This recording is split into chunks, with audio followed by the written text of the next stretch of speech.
Hello and welcome to Let's Talk HR with Dr. Deneen, the talk show that spotlights HR professionals and talks about all things HR. Today, we're diving into the fascinating connection between human evolution and leadership. With my special guest here today is Author John Daniel. He is the author of Ancestral Mindset. His book explores how deep-rooted instincts shape workplace interactions and decision-making, and how understanding them can make us better leaders. Today, we will discuss how to harness the insights and improve leadership, teamwork, and workplace culture. Stay tuned for this eye-opening conversation. Hello, John. Hey, thank you for having me back on Let's Talk HR. Let's talk HR. Let's do that today. Yeah. Well, we know that you are a thought leader, a human relations expert, and a retired HR executive. Yes. And here's the new thing. He is a new author of this book, Ancestral Mindset. Wonderful book, and we'll talk more and we're digging into it. What inspired you to write this book? Yeah, so, as you know, I was an HR leader for 30 years, 2 decades as the most senior HR executive at very large organizations. Yes. And one of the things, when you're sitting in that seat at the top of the house, you see behavior unfold for thousands of people. Yes. And I observed over those decades patterns in how people responded to situations like change, leadership, culture. And so, in 2002, I read a book called The Blank Slate by Steven Pinker, a famous author, particularly in the cognitive sciences. And the book is called The Blank Slate, The Modern Denial of Human Nature. All right. And in the book, he basically made the case that when we're born, we're not born with a blank slate. There's a bunch of stuff already built in.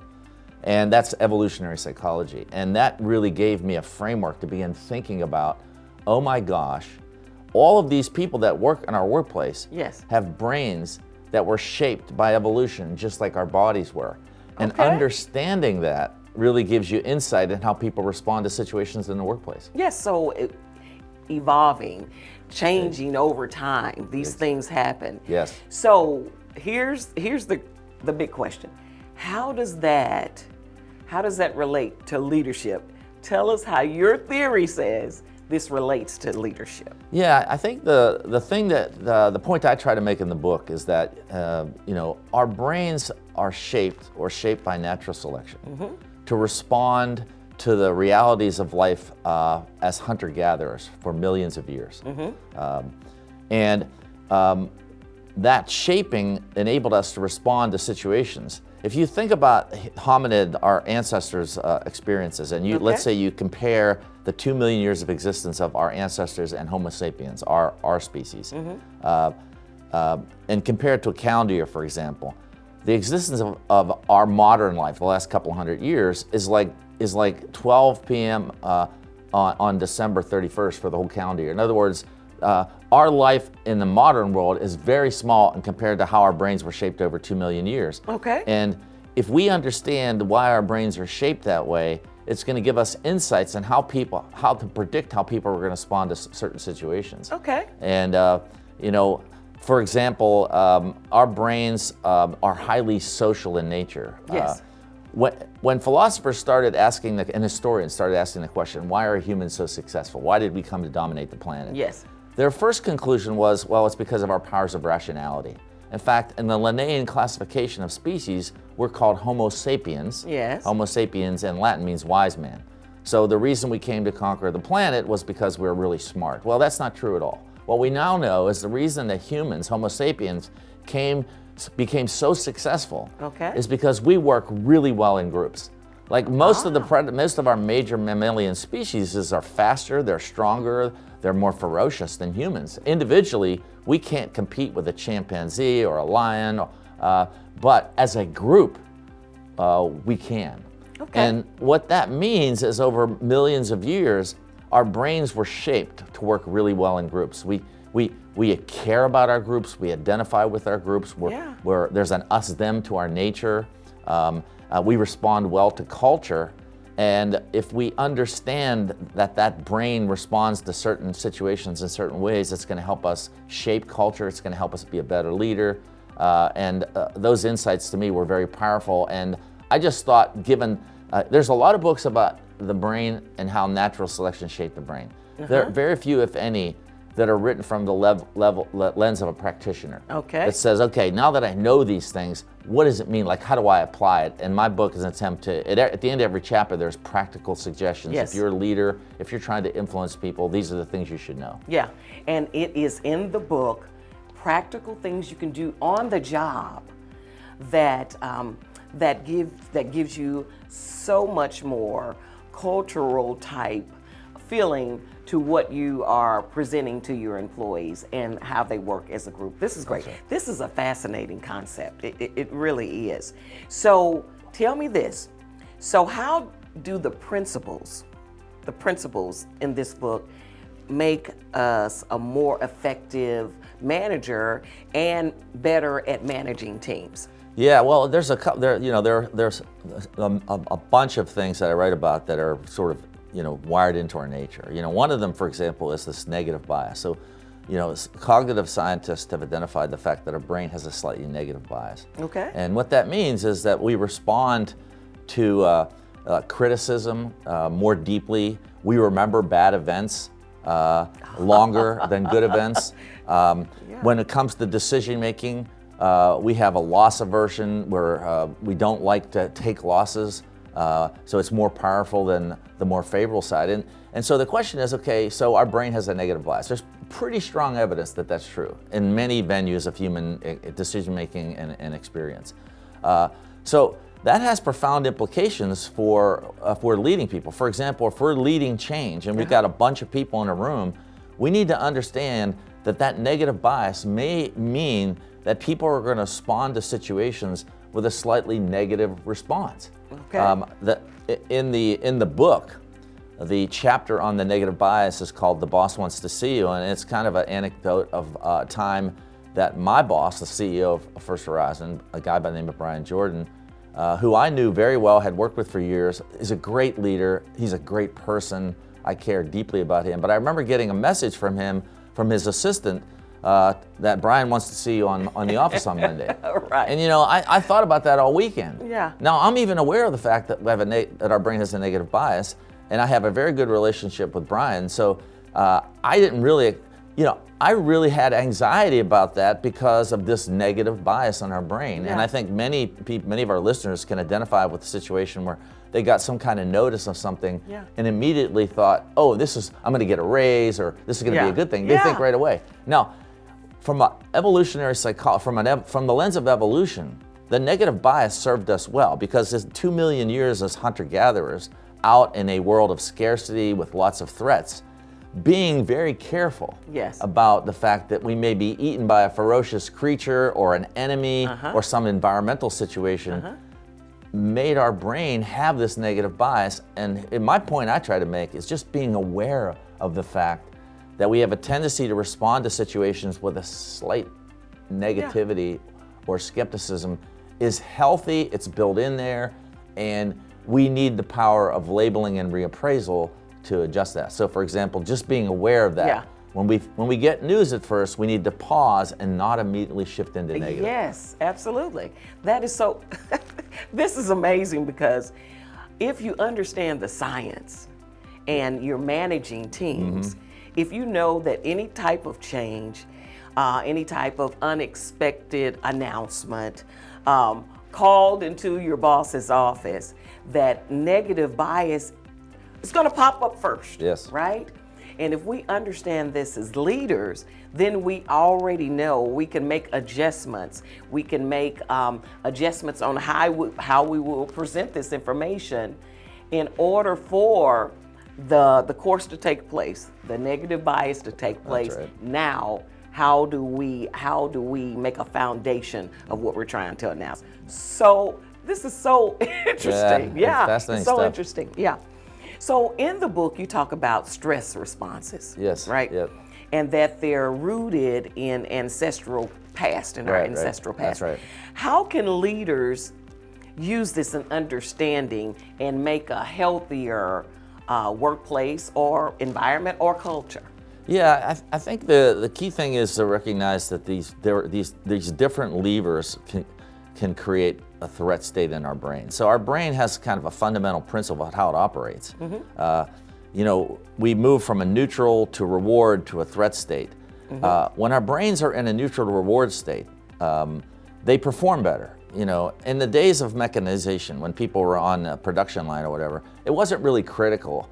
And in fact, management in the past was largely one of threats and sticks and carrots. You know, behaviorism. You know, if you do this, you get a reward. If you don't do it, you get a punishment.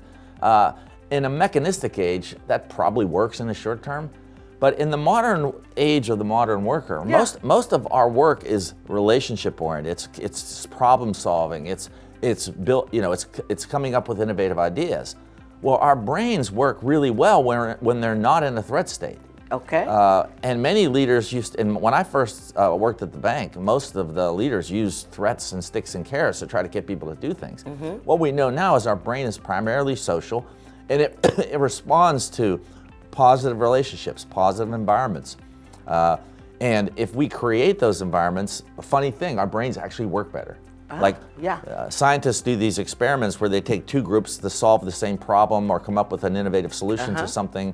And in this group, they induce a slight threat state, not even a major threat, a threat state. And in this one, they create a positive environment. Maybe it's a warm facilitator, there's a little bit of team building. Well, guess what? Not surprising to our HR audience, this group is going to outperform. And it's not incremental. Absolutely, yeah. Because our brains were shaped in a time of scarcity, in a time of where the world they were faced with threats every day. So our brain is wired to be really sensitive to threats. And some of those threats that I write about in the book, or situations that can create stress, are uncertainty, lack of fairness, you know, the lack of recognition of the fact that we have a social orientation. Our brains are not primarily rational.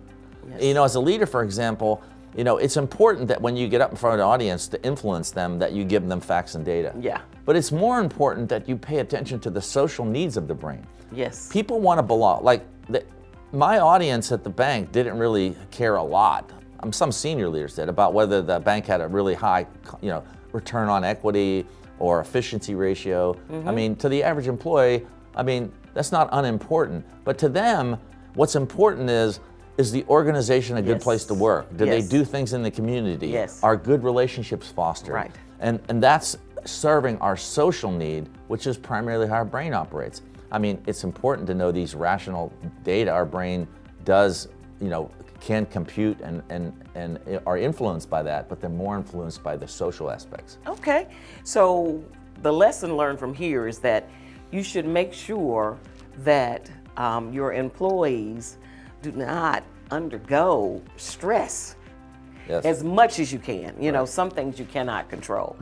But if you can alleviate that and then, you know, do those things that are building the culture, those things that are giving them recognition. If they're in that stressful state that you call it, productivity is going to decrease. So as a manager, what you're saying, if you understand this and your employees are telling you this, I'm under stress, something is happening, or if you see a decrease in productivity, then maybe you can look at, all right, what are those root causes in doing this? And I know, because of the Ancestral Mindset book, I know that I need to relieve those stressors. Right? Fascinating. That's so true. Knowing the science will help us better leaders. That is so true. So let's talk about some of the common mistakes that leaders make that stem from the ancestral instincts. Tell us about some of those mistakes that stem from ignoring, let's say, those things. Well, we talked a little bit about negative bias, which is a very important one to understand. You know, one of the chapters of the book talks about the fact that our brain is a prediction machine. So, you know, neuroscientists like Jeff Hawkins says our brain's a prediction machine, which means that our brain is constantly running scenarios that predict what's going to happen next. I mean, a simple example is somebody throws a ball at you. Our brain processes 11 million bits of information every second. We're only consciously aware of 50.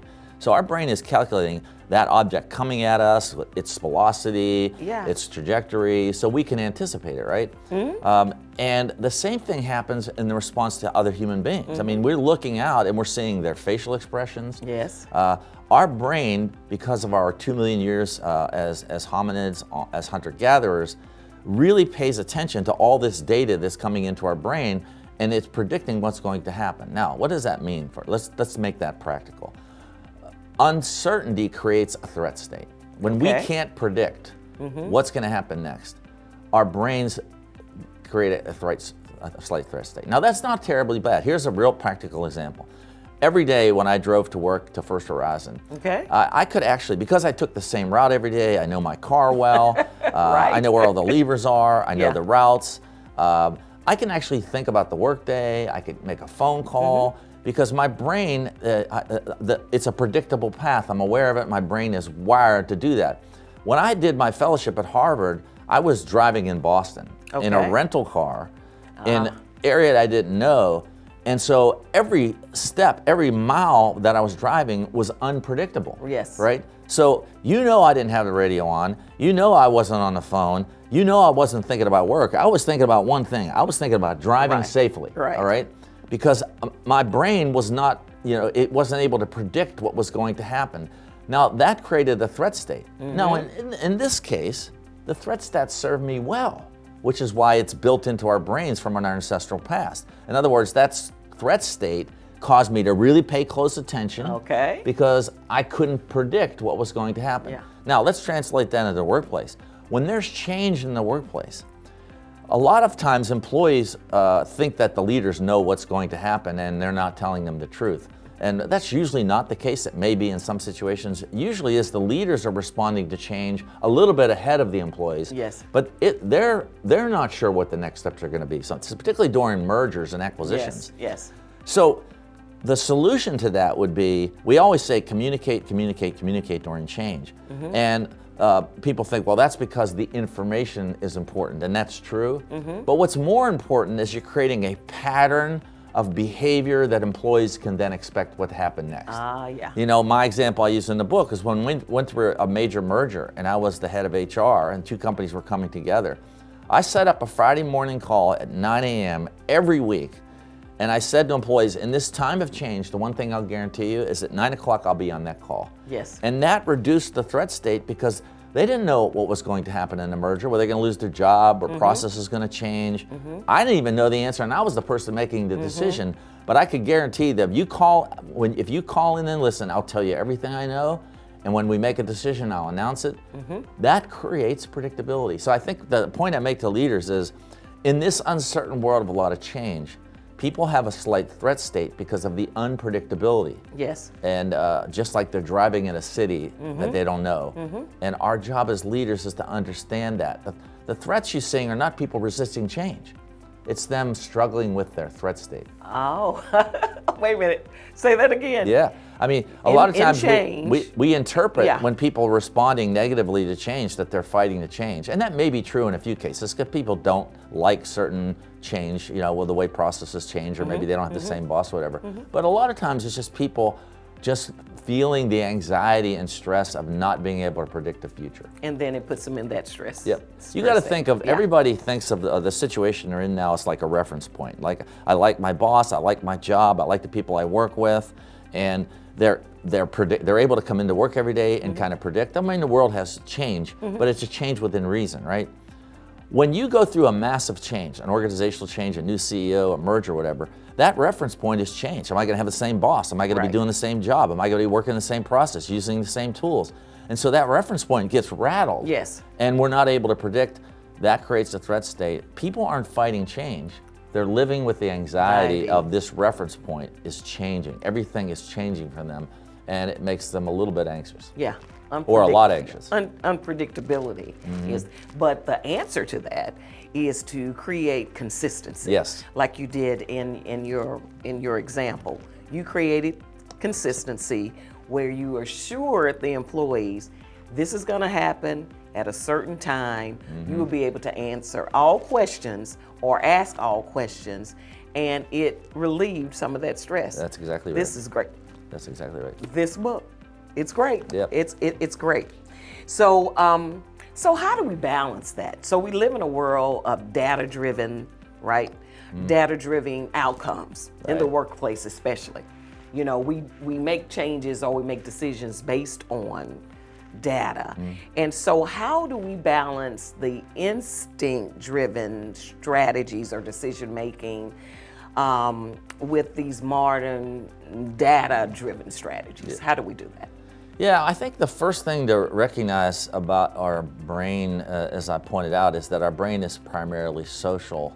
It's not rational. What we know now from behavioral economists like Daniel Kahneman and Amos Tversky and the other behavioral economists is that our brains are not rational. Like we have cognitive scientists have identified over 200 cognitive biases. Yes. That Oh, wow. operate on our that affect our ability to make decisions, the way we engage with the world, the way we engage with people. And so our rationality is very biased. And what's interesting about that is that even highly intelligent people fall victim to biases like my side bias. And my side bias is the idea is that we look for information that supports what we already believe. So one of the things that I point out in the book is this idea that our brains were, built by natural selection to be very good at persuasion and argumentation. In other words, our ancestors 2 million years, in order to work effectively as a group, were really good at making arguments. We're not really good at evaluating the biases that we have in real time. We can see biases in other people's arguments, we can see biases in the past of decisions we made, but in real time, our brains work primarily to argue and persuade, and recognizing that feature of our brain is really helpful. A practical idea I have is that groups make better decisions than individuals, and I, as a leader, recognizing the fact that we suffer individually a lot of cognitive biases, that anytime you're making important decisions that affect the group, you want to involve the whole group in the decision making. Yes, absolutely. And the secondary reason why that's powerful, not only recognizing that our brains are wired to persuade and argue, not necessarily to filter through information to come up with the best idea, is that we also have a high need for autonomy. Yes. People want to control the decisions that affect them. And at the end of the day, you need a leader that's going to be ultimately accountable for the decision. But to the extent that you can empower people, that serves their human nature. Yes. Which is this high need for autonomy and self-control or self-determination. Yes, absolutely. That is so true. In groups, when you're working with groups, not only, do they buy in, and you get so many different perspectives. Yes. And then That's it. you're able to answer all those questions that would come had you made that decision alone. Right. So Right. making it as a group Yep. is so much more effective. So we've got to talk a little bit about leadership because we have the HR expert guru in leadership here. So you've had a lot of things to happen over the years. You've had a great career.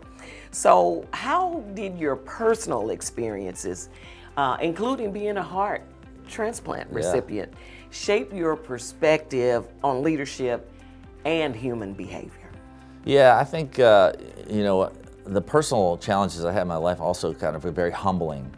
And so, I did become an executive leader, and that gives you a certain confidence. And I think this idea I talked about earlier was that our brains are filled with so many cognitive biases. It's the first thing you learn is that really humility is the most powerful tool you have in your tool belt in terms of being a leader. The other thing is drawing on the research in the book is this two conflicting parts of our nature. We have, I talk in the book about identity and about autonomy and the need for, we have these needs, and they conflict with, or they're a paradox against our other part of our nature, is that we are group oriented. We love to belong to groups. We do our best work with groups. We're groupish. And these two conflicting parts of our nature come into play every day when you're a leader.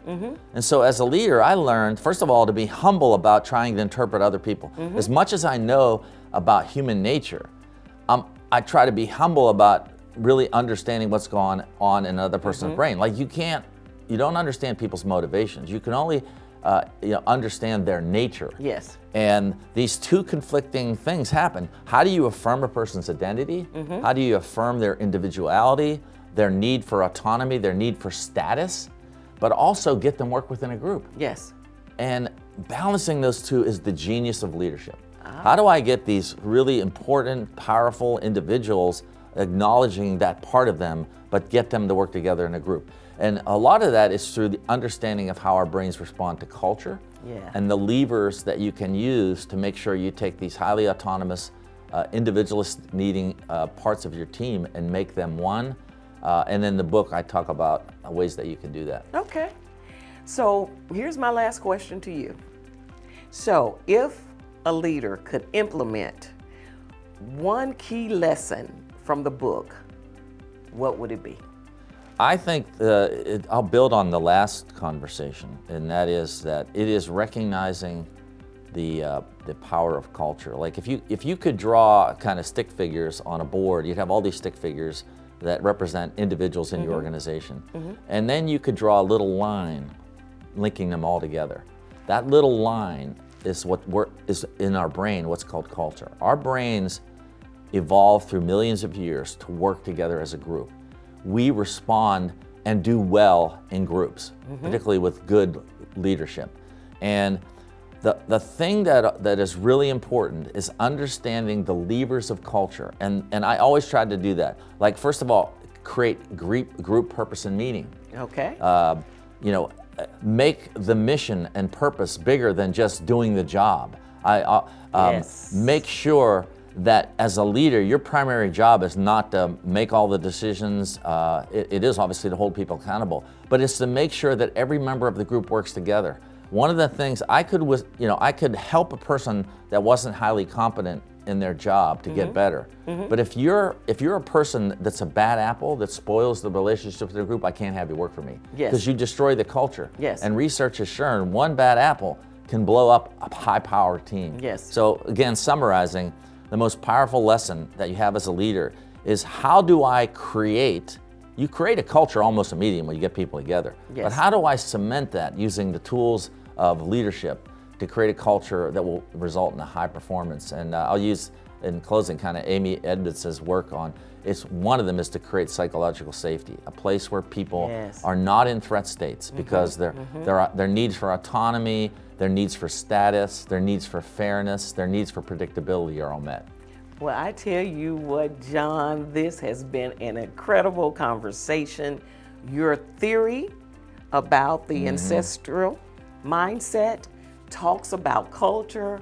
It talks about what you should do as a leader and talks about the understanding of science that make us do exactly what we do. Thank you so much for coming in. Right, thank you for having me. This has been what a wonderful conversation with John Daniel. His book, Ancestral Mindset, offers powerful insights into how our evolutionary instincts shape leadership, workplace dynamics, and understanding the deep-rooted behaviors can help us to become much effective, much better leaders. We can foster better work teams, and we create a healthier work environment and culture. Be sure to watch a new episode of Let's Talk HR with Dr. Deneen on the first of every month on the YouTube channel of the same name and on Comcast Xfinity, Channel 17 and Channel 1091, Monday nights from 8 p.m. to 8:30 p.m. Please note, you can watch Let's Talk HR with Dr. Deneen and prior episodes at any time. Go to YouTube and type in the talk show title. Be sure to subscribe at no fee and click on the notification bell. This is HR TV. I'm Dr. Deneen, and I want to talk HR with you. See you next time.